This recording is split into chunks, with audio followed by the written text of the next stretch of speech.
Hey, it's Elliott, and today I want to talk about inspiration. And this is a really, really amazing time for me. I'm an easily inspired guy. I'm a very enthusiastic guy, but something is going on that just makes me so thrilled, so pumped that I want to share it with you. About a week ago or so, we opened registration for the Solution Focused University, which is an online community for solution focused learning materials and a solution focused community for people to stay connected. And this month's content features a lecture for Bill O'Hanlon.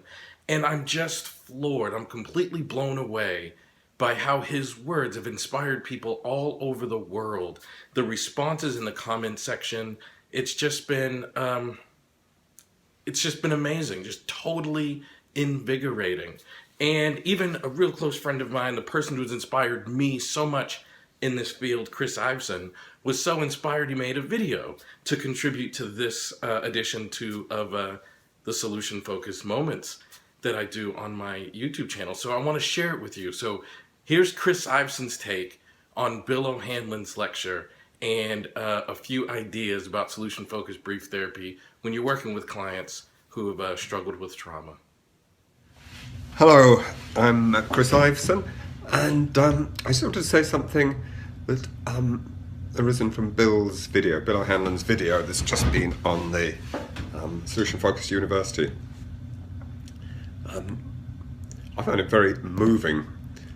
As Bill says, I've known him for a long time, and it was about 25 years ago that he did his first presentation for Brief, and people still talk about it. It was an incredible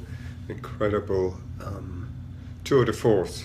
And every time Bill's been to Brief since, he's been amazing. I don't think there's anyone who can quite match Bill's way of connecting with large groups of people, so that every single person feels that they're part of him. And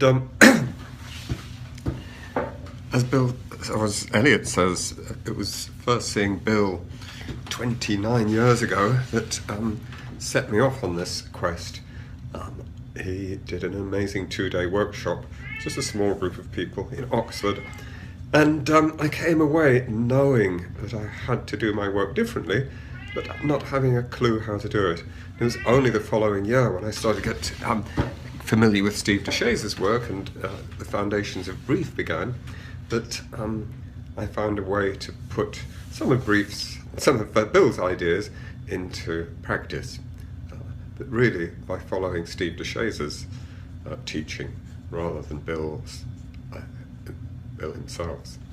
And what I wanted to say was something about how in my work, just using purely solution focus, I've found that trauma, post-traumatic stress, dealing with the effects of childhood sexual abuse can very often be dealt with in one session. And that is quite hard to believe, yet so often that's what we've seen. And it started, or my remembering it started, when I was running a course many years ago now, long time ago, in a psychiatric hospital where I was asked to see a woman who was pretty well set about killing herself. She was in a locked ward on 24-hour watch, but everybody knew that she'd find a way to do it. She was pretty determined. And as I was there running a course, I offered to see her, and I said okay, and I asked her, and she said yes. So I ended up sitting down with her one evening after the course and asking what her best hopes were from our meeting, and she said she didn't have any. And we went round the houses a little bit with me asking in various ways, but assuming underneath that if she'd agreed to me for coming, there must be a good reason. But she insisted. In the end, she said, can you change the past? I said, that I can't do. She says, then you can't do anything for me, for the only thing that will help me is if the past can be changed. And I said, so could I ask you some questions about that? Yeah, sure, she said. So I said, let's imagine that tonight, while you're asleep, a miracle happens. She looks at me very disdainfully, and I say, it's not a big miracle. It can't change the past. But what it does is stop the past messing with your future. What's the first thing you'd notice tomorrow morning as you woke up here in this hospital? As you woke up with this sense that the past was no longer messing with your future, so you could once again get on with your life. She thought for a long time and said, maybe I'd want to get up. And so began a detailed description of how she would get up, who would see what, how she would interact with other patients, with the staff in the hospital, so on and so forth. And eventually we took this description of the future into life, what her life would be like outside. It was a very straightforward, solution-focused miracle question. And then I asked for a scale and said, look, let's have a scale where 10 is the day after the miracle, all these things are happening in your life, 0 is none of them. Where would you be on that scale? She thought for a moment and said, 7. So here was a woman living 70% of a full life, a miraculously full life, without having realised it. I said, 7? Wow, how come you're at 7? She said, oh, it's not the real me. I said, oh, who is it then? And so in the end, she had to come round to the idea that, well, it couldn't be anyone else but her, and probably this person who lived the life, 70% of her life, was the person she would rather be, rather than the person that she wasn't.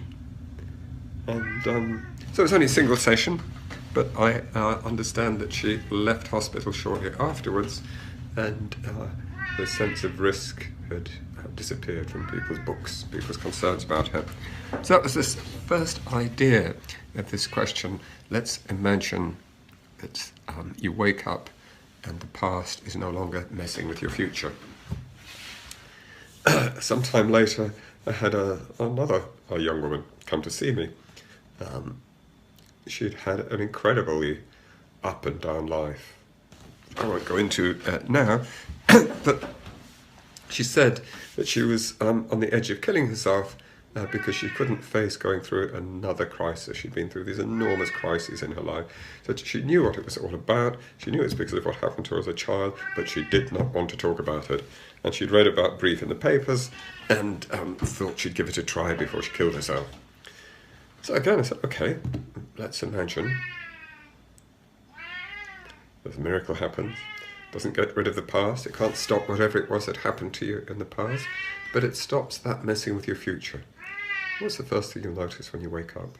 And again, we had a detailed description of what her day would be like if the past was no longer messing with her future. And I saw her 3 times. At the end of it, as she was leaving, she said, something I must tell you. And she looked quite stern, so I thought I was going to be told off. And so I said, okay. And she said, you're probably not going to like this. So I thought, oh, I am going to be told off. She said, I know that if I hadn't seen you, I'd be dead, but it's really important that you realise you have not touched my life at all.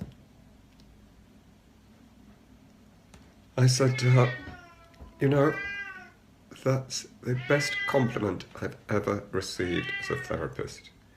And I suppose it would be true that you haven't touched my life either, but I shall always remember you. And she says that I'll always remember you. And that was the last I saw of her. And obviously, I still remember her.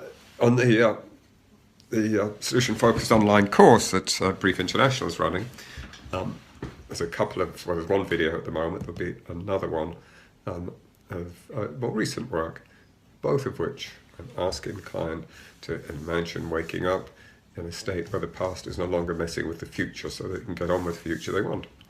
And in both, one is a single session where I have very, very long-term feedback from 3 years feedback, so I know that it was lasting, and the other was more than a single session, but in fact was the first session the woman began to live her life like she'd never been able to live it before. So this idea that of living life in a way that the past no longer messes with your future seems to be a very straightforward way for people to get on with their lives and stop being dragged down by the awful flashbacks, memories, nightmares that often result from trauma, particularly from childhood sexual abuse. So I just thought I'd add that to the mix so that those of you who are trying to be very solution focused in your work have got something to hang some of Bill's ideas on. So I hope that's useful to you. Bye.